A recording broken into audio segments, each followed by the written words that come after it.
Magandang araw, ako si Aljay Salvatierra, isang mag-aaral mula sa Cavite State University at ito ang umpisa ng isang dokumentaryo patungkol sa mga kaganapang kinakaharap ng ating bansa. Alam niyo ba kung ano ang SDG? Ang SDG or Sustainable Development Goals ay isang listahan ng mga aspetong sosyo-ekonomiko na kailangan pagtuunan ng pansin upang mapangalagaan natin ang ating hinaharap. Makikita sa SDG ang quality education at gender equality. Dalawang bagay na malimit pag-usapan sa mga balita at sa social media. Alam nating may mga batas na nagpapalakas sa mga ito.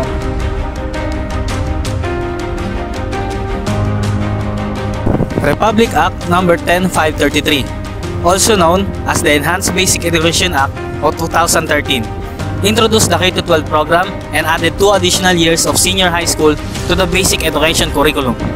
It emphasized special education and technical vocational tracks to address the diverse needs of learners. The Sexual Orientation and Gender Identity Expression (SOGI) Bill, also known as the Anti-Discrimination Bill, was first filed in 2000 by the late Senator Miriam Defensor Santiago. It prevented discrimination against people based on their sexual orientation or gender expression. These two laws are testament to the continuous development of our society as we raise ourselves towards the modern world. We strive to achieve equal rights and opportunities for our community. However, the journey is far from over. Through the pace of our march, we must ask ourselves, are our goals sustainable? Alam na rin natin ang kahalagahan nito sa paulit-ulit na turo ng ating mga guro at mga magulang. Ngunit sa bawat litrato ay may kwentong hindi nakikita sa unang tingin. Konteksto na malalaman lamang mula sa mga taong naka-experience sa mga ito.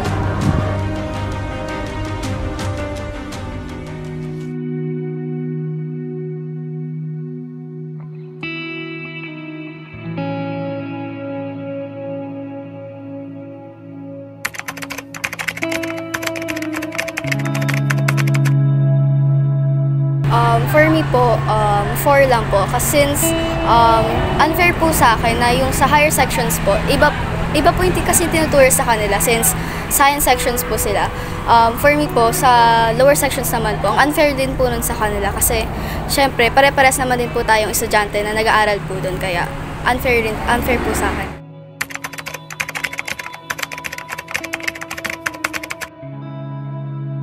Mahalaga po yung gender equality po para sa mga hindi po straight, para po marespeto po sila at hindi po sila mag-out. Very important po since hindi naman po lahat sa atin na straight po yung gender, ganun. And para mas aware po yung mga tao since may mga tao rin po talaga na dinidiscriminate po yung ibang kapwa nila tao. Sa tingin ko po dapat po mas maging aware po sila.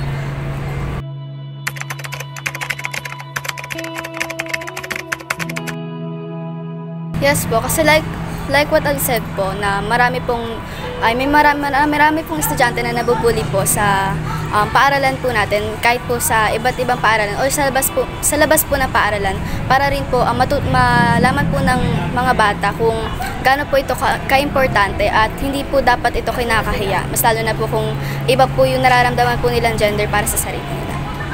Opo. Kasi po, marami pong estudyante nahiya po mag-out kasi po natatakot po silang ma-judge. Andito tayo ngayon sa Carmona National High School upang kilalanin ng isang guro na ating kabahagi sa laban para sa dalawang SDG na Quality Education at Gender Equality. Alamin natin ang kanyang mga hamon, mga opinyon at mga solusyon na sa kanyang kinakaharap na mga suliranin para sa kinabukasan na pinapangarap.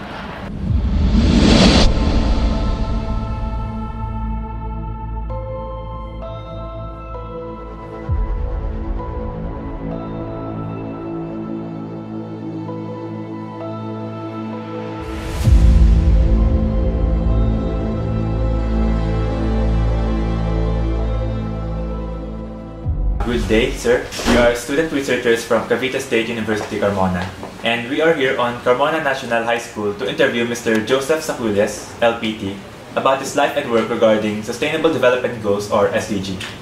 Thank you for having us here, Mr. Sacules. You're welcome. For our first questions, SDG are a set of 17 global goals released by the United Nations to address various socio-economic challenges for a sustainable future. We know that you are an educator, sir, and thus fall under quality education. Aside from that, what other goals do you believe you fall under and why?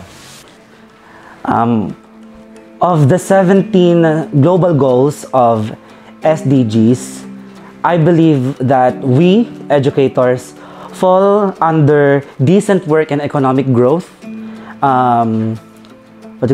industry, innovation, and infrastructure, and peace, justice, and strong institutions. Let's go to the first goal that I've mentioned, which is decent work and economic growth. I'm a public school teacher and I'm a government employee, and I have a decent job. And regular taxpayer din po ako, so that's why nakakapag-contribute din po ako sa economy. And ayun, naniniwala ako na kapag mas maraming taxpayers sa bansa, mas magiging maganda yung flow ng government system natin. Kasi without taxes, hindi makakapag-run yung government ng maayos. And then, another thing is industry, innovation, and infrastructure. Doon tayo sa innovation. Now, I think nakakapag-contribute naman ako a little bit sa aming workplace, especially doon sa mga strategies, recalibrating strategies, and innovating materials para mas ma-engage yung bata sa teaching learning process, as well as para makagawa kami ng mga learners na magiging globally competent and morally upright individuals. Then doon naman sa peace, justice, and peace, justice, and I forgot the other one, and strong institutions. Dahil kami ay teachers, and I believe that teachers makes all professions possible. No, tinitrain namin yung mga future doctors, lawyers, ganyan-ganyan. And as well as, tinitrain din namin sila kung paano maging mabuting tao, maging mabuting citizen. So that way, paglaki nila, magiging good citizen sila, hindi sila magiging pasaway sa bansa natin. And ayun.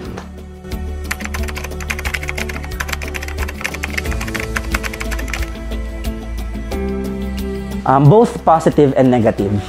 No? Naging positive sa in a way na nag-innovate kami as teachers. And yun, di ba pasok naman din siya sa global goals. We should always be innovative para ma-enhance din yung sarili natin as a person, professionally. Pero naging negative siya kasi accept the fact na hindi lahat ng methods, hindi lahat ng strategies namin nung pandemic is effective talaga para sa mga bata. And isa din sa mga challenges na kinaharap namin, iba-iba kasi yung mode na binigay para sa mga bata. Kasi, kunyari, may mga bata na kaya namang mag-access through internet. So, hinahayaan namin sila na sila ay mag-participate sa online classes, as well as dun sa modular. Pero yung iba, dahil wala silang access, dun lang sila sa modular. So, that means nakakaroon ng unequal opportunities sa mga bata para ma-deliver namin yung quality education na deserve nila.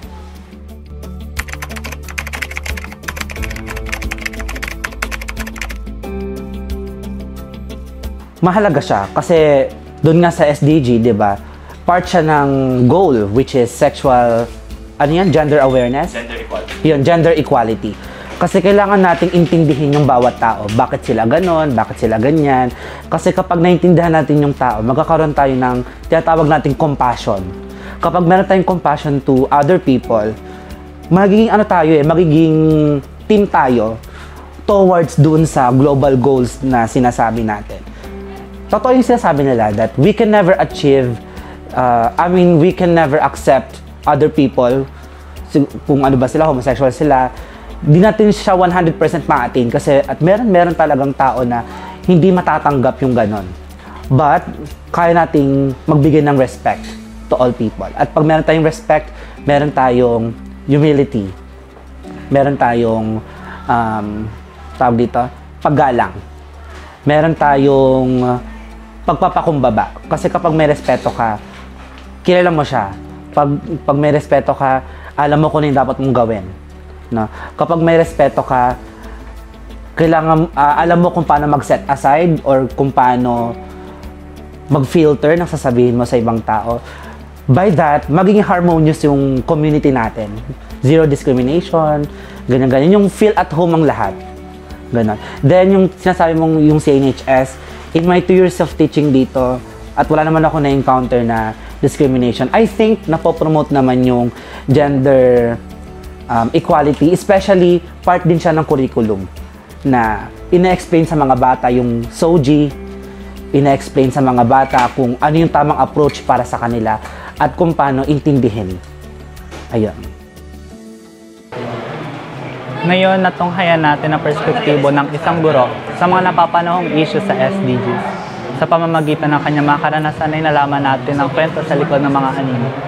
Bagamat malayo na ang narating natin sa aspeto ng edukasyon at kasarian, malayo pa ang lalakbayin natin upang maranasan ang kinabukasan ng ating gustong matamasa.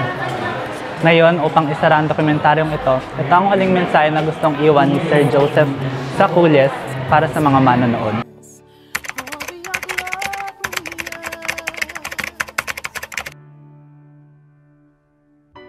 I have 3 lessons to discuss. Now, first, the only person who can tell how successful you can be is you. Then, pangalawa, always look for wisdom. And pangatlo, it's always your choice. Dumara tayo sa the only person who can tell how successful you can be is you. Hindi natin makakontrol yung sinasabi ng ibang tao tungkol sa atin. No? I-discriminate man tayo, sabihan tayo na walang kwenta, sabihan tayo na wala tayong mararating sa buhay. But if you do something para ma-prove na yun na mali sila, then you can redirect your life. Diba? You have to do something with yourself. No? Without seeking help. No? Wag kang umasa din sa ibang tao, wag kang dumepende sa ibang tao, even your parents, even your family members. Sarili mo ang intindihin mo, sarili mo ang tulungan mo. Meron akong isang estudyante na nagsabi sa akin na, "Sir, ba't ganito ako?" Kasi ano siya hindi niya sineseryoso ang pag-aaral, no, parang medyo baluktot yung landas niya. Sinasabi ko sa kanya, "Mahal mo ba ang pamilya mo?" "Opo." "Gusto mo maging successful?" "Opo." "Bakit gusto mo maging successful?" "Kasi gusto ko pong tulungan ang mga magulang ko at ang pamilya ko." Tapos ang sabi ko sa kanya, paano mo tutulungan ng pamilya mo kung ayaw mong tulungan ng sarili mo ngayon?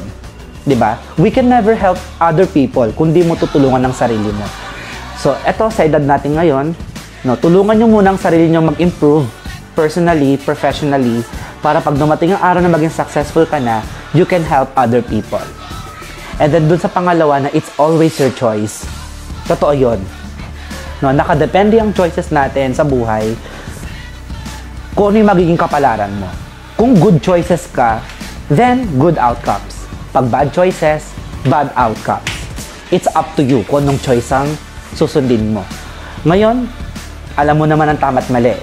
Kung susundin mo ang tamang bagay, doon ka sa tamang bagay. Pag doon ka sa maling bagay, sa maling bagay.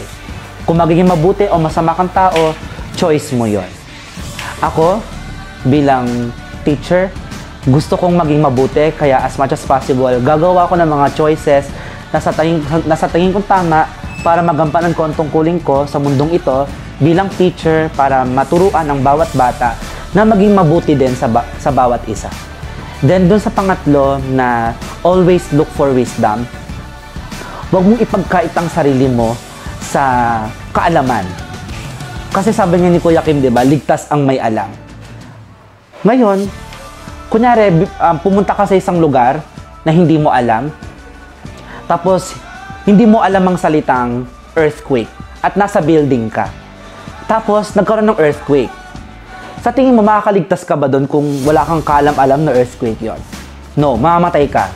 Mapapasama ka sa collapsed building. Pero kapag aware ka na merong earthquake at kung paano mag-duck, cover, and hold, kung paano magpa-rescue, kung paano lumabas doon sa establishment without hurting yourself, then you can survive.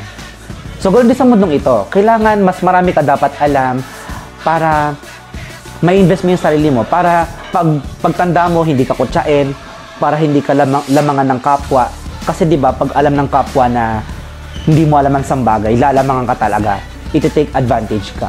So, kung ayaw mo ma-take advantage at gusto mo maging successful, then kailangan Hayaan mo ang sarili mong matutuhan ang bawat bagay sa mundong ito. Yun yung gusto kong malaman ng buong mundo, na yung 3 lessons na yun. Sana makarating to sa bawat isa at mangyari ito. Kasi yun talaga yung nakikita kong parang paraan para maging successful ang bawat isa sa atin. Yun lang.